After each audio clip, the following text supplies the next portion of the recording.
Opa, tudo bom com vocês? No capítulo de hoje, saberemos o que aconteceu com aquele quinteto que recém começou na escola de Mount Temple School em Dublin e mais algumas coisas. Antes de mais nada, quero agradecer a vocês, ao carinho dos inscritos aqui do canal, especialmente por ter tido uma boa recepção esse quadro novo que eu fiz com tanto carinho e eu demorei um pouquinho para trazer o segundo capítulo, mas aqui está ele. Inclusive eu quero fazer alguma correção, que no primeiro vídeo eu cheguei a comentar com vocês que o livro YouTube by YouTube não tem em português, mas na verdade tem sim, ele chegou a sair numa pequena edição em português de Portugal. Algumas pessoas sortudas conseguiram comprar ele tanto em Portugal como aqui no Brasil, uma versão importada, mas foi uma tiragem aparentemente limitada e hoje realmente não se encontra mais, nem na editora oficial, nem em lugar nenhum. Mas enfim, hoje nós vamos conversar sobre o segundo capítulo do YouTube by YouTube, Another Time, Another Place. No vídeo e no capítulo anterior, aliás, se você não assistiu, corre lá, nós ficamos sabendo que os 5 garotos, juntaram-se na cozinha do Larry para fazer uma banda. A banda era mais ou menos assim: o Larry era o dono da casa, o dono da banda e tocava bateria, os irmãos Ed e Dick tocavam guitarra, o Adam tinha um baixo e o Paul, que ainda não se chamava Bono, ele até tocava guitarra. Inclusive, justamente por ter sido o Larry que criou a banda, ele estava se intitulando meio que o líder, entre os meninos. Mas isso só terminou no momento que o Bono começou a falar e começou a tomar conta. Nessa época, os 5 começam a ensaiar aqui, ensaiar ali, e em alguns ensaios, uma 6ª pessoa fazia parte desse movimento, o Evan McCormick. Mas quem que é Evan McCormick? Evan McCormick é irmão de Neil McCormick, responsável pela junção dos textos autobiográficos deste livro, o YouTube by YouTube, além de muito amigo do Bono e da banda. O Evan e o Neil quase fizeram parte dessa banda, do YouTube, que inclusive é isso que ele fala neste livro, Morte a Bono, que fala justamente sobre como é ver os seus colegas e amigos virando uma banda de sucesso, enquanto eles não. Mas isso é assunto para outro momento. Justamente por essa falta de afinidade com os instrumentos, pela maioria deles, os ensaios eram bem confusos, eles não tocavam coisa com coisa, não se acertavam, mas eles se acertaram em relação ao primeiro nome da banda, Feedback. Começaram a se preparar para um primeiro show de talentos na escola e tocaram alguns covers, como Show Me The Way, do Peter Frampton, e Bye Bye Baby, do Bay City Rollers. Por mais estranho que fosse, eles gostaram muito daquilo ali, gostaram muito de tocar juntos ao vivo. E o The Edge fala o seguinte: houve ali qualquer coisa que realmente funcionou, pois mesmo a banda sendo um zero à esquerda, quando começamos a tocar, o nosso espírito soltou-se de alguma forma e é um vírus da atuação muito contagioso.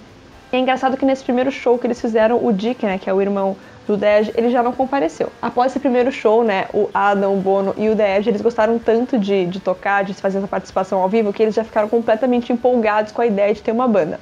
O Larry, no entanto, achou legal, mas ok, nada demais.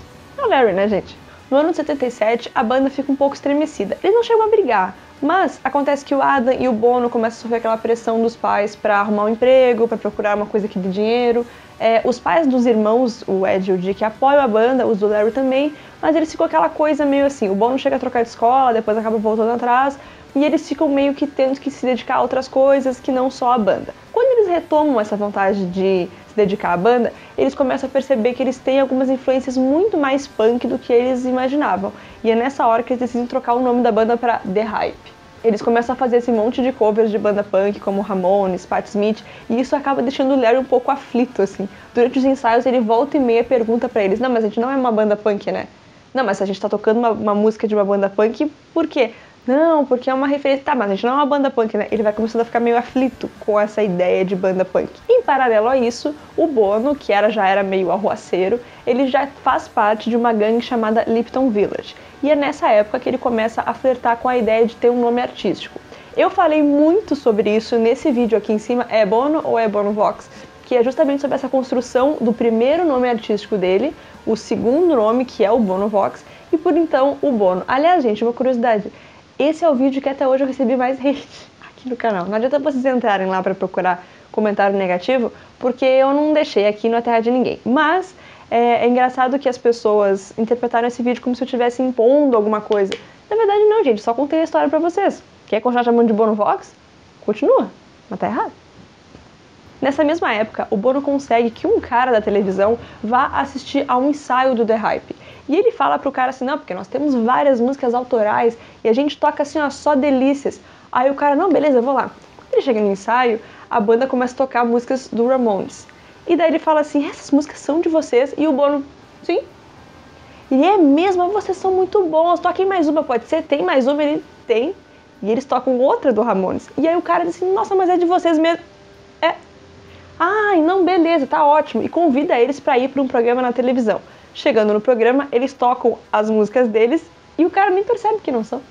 Após a aparição na TV, após eles já terem consolidado mais a ideia das músicas autorais deles, inclusive algumas delas chamavam-se Street Mission e The Fool, depois mais ou menos eles falam que fim levou essas músicas nos capítulos pra frente, e aí nessa hora eles decidem que eles não vão ser uma banda punk, pra alegria do Larry, e decidem, conversa vai, conversa vem, mudar o nome novamente, pra U2. Segundo Ed, esse nome era o melhor entre os piores. Não significava nada em particular, mas começaram a gostar do fato de não ter grandes conotações. E também diferenciava de Whatevers, The Jam, The Clash, justamente por não ter o The no início.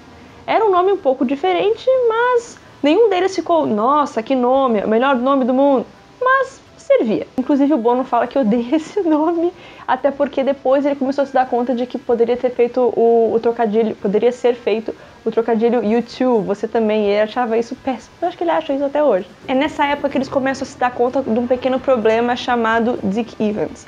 O Larry, desde o início, tinha uma pequena rixa com ele. Não chegava a ser uma briga, mas os dois divergiam muito. Eu acho que porque o Larry tinha essa coisa de não ser uma banda punk e o Dick já era mais voltado para isso. O Dick era mais velho e ele era muito voltado assim para ciência. Ele gostava muito, ele era muito cientista, assim, tocava muito bem, mas ele tinha um outro objetivo com a banda e os dois sempre tinham um pequeno desentendimento, assim. Até que esse desentendimento acaba ficando mais sério. Os dois têm uma briga mais feia.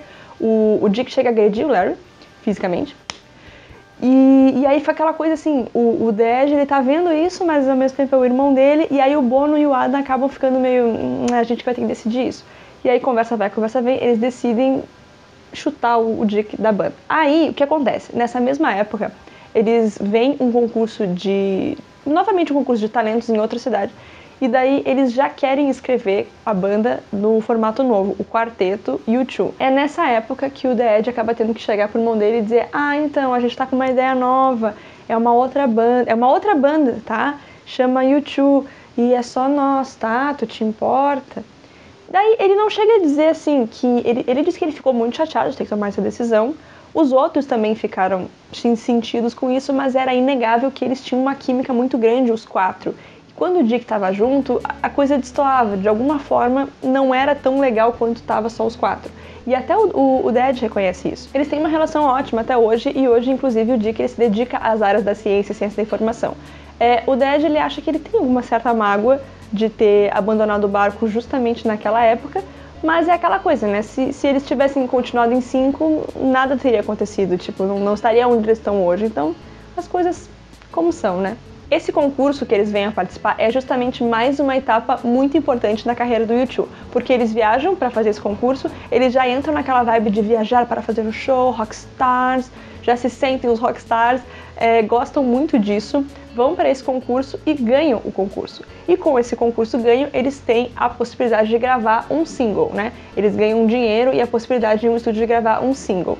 E aí as coisas começam a ficar mais sérias. Nessa mesma época, inclusive, o Adam foi convidado a sair da escola e com esse tempo livre ele acaba virando uma espécie de empresário do U2. Ele é o primeiro empresário que a banda tem. Ele começa a panfletar, a falar, e ele que consegue esses contatos, assim, desses concursos, né, com o primeiro empresário. No próximo vídeo e no próximo capítulo saberemos como foi essa gravação desse primeiro single, do primeiro disco, o Boy, e a entrada do verdadeiro quinto elemento do U2, o primeiro empresário oficial, Paul McGuinness. Tudo isso e muito mais outras surpresas e baixarias no próximo vídeo aqui no canal. Não esquece de deixar o seu gostei, repassar esse vídeo para algum amigo que gosta de U2 e se inscrever aqui no canal, tá? Vale lembrar que tem vários outros vídeos muito legais de U2 aqui também, caso você ainda não tenha assistido, tá? Tchau!